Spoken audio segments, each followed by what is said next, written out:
Your Excellency, Right Honorable Raila Odinga, former Prime Minister, Your Excellency, former Vice President, Honorable Kalonzo Musyoka, Honorable members of NADCO, and members of the Fourth Estate, good afternoon. Good afternoon. Or evening. Your Excellency, Prime Minister, as my co-chair, Vice President Kalonzo Musyoka has said, we are here to formally and officially hand over to you the product of the work that you yourself and the President did task this team to work on. Your Excellency, as we have briefed you in the boardroom, and as His Excellency Kalonzo Musyoka has pointed out, we had difficult times. We also had easy times on some of the subjects that were before us. We began not on a very easy note, but eventually, Your Excellency, we can report to you that we were able to surmount all the challenges that we began with and eventually agreed on 5 thematic areas that we would tackle and on an agreed agenda, unlike the way we had begun initially.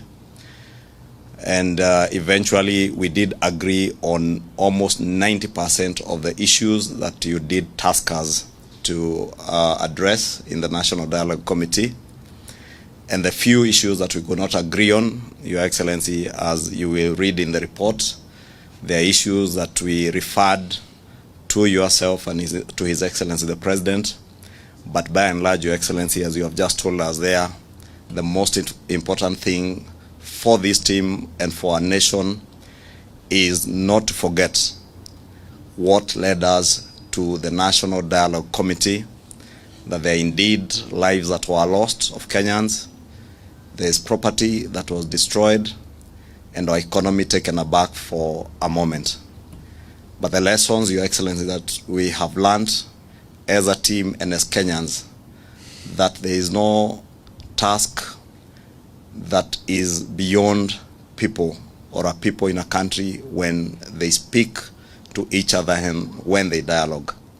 We began as 2 teams that had their views on almost each of the issues that were before us. But we were able, through dialogue, to build consensus and agree. And I want to believe even the things that we have referred to you and His Excellency the President are issues that, considered together in the spirit of Kenyanhood, we shall be able to surmount and move together as a country. We have learned our lessons, and Your Excellency, as you have rightly told us, the best gift that we can gift to those families who lost their loved ones, those who lost property, is to ensure that never again in this country shall violence become part of our political discourse, and that we shall always endeavor as a nation to speak with each other and resolve our issues amicably. With those many remarks, Your Excellency, let me say on behalf of this Kenya Kwanza team, for many of us it's our first time to be at Capitol Hill. And there is a time, Your Excellency, we would not have set foot here. So we are indeed grateful that we are now here as part of the Kenya Kwanza team that are happy to have been welcomed here by yourself and your great team here. And we value you as a Kenyan, as a nationalist, an African statesman who has Kenyans and many Africans at heart. And Your Excellency, we have said elsewhere that even as you endeavor to take over the AU chairmanship, AU Commission chairmanship from the Honorable Musa, we support you as Kenyans.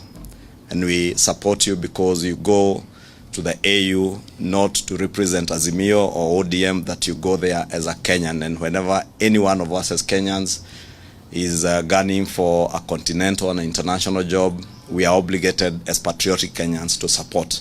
And we support your candidature, Your Excellency.